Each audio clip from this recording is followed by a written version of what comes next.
Salutations, merci de me rejoindre dans cette nouvelle vidéo, j'espère que vous allez bien. Aujourd'hui on se retrouve pour mon avis sur La Faucheuse de Neil Shusterman, publié dans les éditions Robert Laffont dans la collection R, c'est ça, yes, dans la collection R. Et je fais cette vidéo à nouveau dans le cadre de ma participation en tant que jury au PLIB. Peut-être que vous l'avez déjà vu passer beaucoup de fois, voilà, je sais qu'il a eu son petit succès cette année-ci et a raison. Je vais déjà vous annoncer maintenant que j'ai bien aimé ma lecture, que c'était une belle découverte et ce qui est pour moi une indication relativement bonne, c'est que j'ai envie d'acheter le tome suivant. Donc sans plus tarder, je vais un petit peu vous parler d'abord de l'histoire et puis je détaillerai un petit peu mon avis, ce que j'ai aimé, ce que j'ai un peu moins aimé et puis ma conclusion et on terminera la vidéo tranquille ou bien. Dans un monde post-apocalyptique, les hommes ont réussi à éradiquer les maladies, la vieillesse et finalement contrôlent eux-mêmes la mort. Voilà, la mort est contrôlée par une communauté de faucheurs, c'est ce qu'on peut trouver ici sur la couverture. Vraiment c'est un travail graphique je trouve qui est vraiment très beau et qui est très accrocheur, ce qui est bien dans le cadre des livres jeunesse.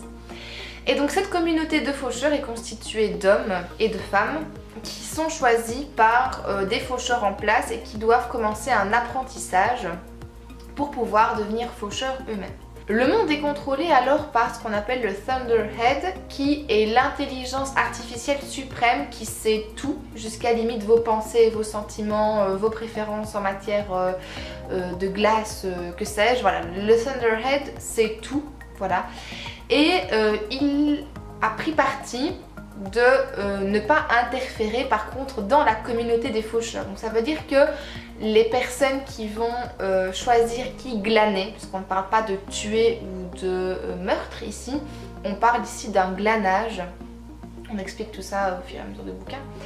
Les personnes qui vont choisir glaner sont donc entre guillemets victimes toujours d'une certaine humanité et je trouve que c'est un élément qui est relativement déjà intéressant pour une entrée en matière.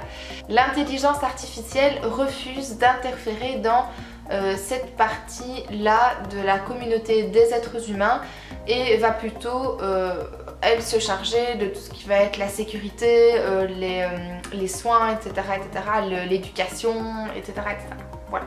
Citra et Rowan sont deux adolescents qui sont choisis par Maître Faraday pour commencer un apprentissage.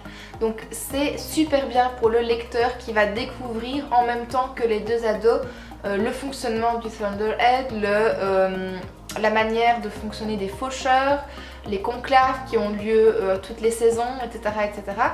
Mais il y a aussi un petit bémol, c'est que c'est la première fois qu'un faucheur prend deux apprentis en même temps. Au terme de leur apprentissage, en fait, il n'en restera qu'un et le deuxième retournera à sa vie d'avant. Je ne vais pas entrer dans les détails de la condition de vie de faucheur, mais c'est un aspect dans le livre qui m'a énormément plu. C'est vraiment très bien détaillé, ça m'a passionnée et j'ai trouvé que cette communauté est vraiment très disparate finalement. Elle est composée d'individus qui sont très différents, qui ont des manières de procéder qui sont très différentes. Il y a des gens qui vont par exemple fonctionner sur des statistiques, il y en a d'autres qui vont fonctionner à l'instinct, il y en a d'autres qui vont fonctionner encore autrement. Et au travers de la narration de l'histoire, le lecteur va partir à la rencontre de plusieurs faucheurs avec plusieurs styles différents et je trouve que c'est vraiment les personnages les plus intéressants de l'histoire, c'est ces faucheurs adultes en fait. Parce que, petit bémol ici, on s'adresse encore, c'est un livre jeunesse, le style est fluide, est accessible, machin, très rythmé, très soutenu, blablabla, tout ça. Mais, les deux personnages adolescents représentent quand même pas mal de stéréotypes, surtout qu'ils évoluent dans une société encore fort marquée par les États-Unis finalement, même si les États-Unis n'existent plus depuis bien longtemps et que voilà, mais on sent encore cette ambiance propre aux States qu'on ne retrouve pas forcément chez nous et donc je trouve que ces deux ados sont encore des ados typiques, clichés, qui sont pas du tout autant par exemple dans les Sœurs Carmine. on avait des héroïnes imparfaites, on avait des héroïnes un petit peu atypiques, autant ici on a deux héros qui sont vraiment dans les clichés de l'adolescence et c'est ce qui peut vraiment, je pense, aussi accrocher des ados dans cette lecture-ci. Mais bon voilà, je suis plus une ado et je cherchais un petit peu autre chose et j'ai vraiment trouvé ce que je cherchais avec les faucheurs qui sont adultes et qui nous offrent une panoplie de discours, de pensées différentes finalement. On va suivre trois personnages. On va suivre Maître Faraday qui est très droit, intransigeant et très dur. L'honorable Dame Curie qui donc est une faucheuse qui a été rendue célèbre parce qu'elle a glané le bureau d'un cabinet présidentiel, je crois. Ça l'a fait mal quand même de glaner le président. Voilà, elle s'est rendue célèbre pour ça. Et en troisième qui est Maître Godard, et lui qui est à l'extrême de tous les autres et qui adore faire les choses en grande pompe, il adore se faire remarquer, il est très dans le show. Et c'est ce qui a peut-être un peu plus de mal à passer quand on parle du fait de tuer des gens. Donc il est très controversé et ce que j'ai adoré avec ces personnages-là, c'est qu'on a accès à leurs journaux. Donc en fait, la narration de l'histoire est entrecoupée de passages où on a des extraits de journaux avec des moments où on parle de comment c'était avant, comment est-ce que la première communauté des faucheurs a évolué, etc. etc. Et j'ai trouvé ça super intéressant et tout à fait à propos dans l'histoire. Donc à revenir, donc j'avais mis combien sur Goodreads? J'avais mis 3 étoiles sur 5 il me semble. Je crois que je mettrais 3,5 voire 4 peut-être aujourd'hui. Je regarde vraiment un très bon souvenir.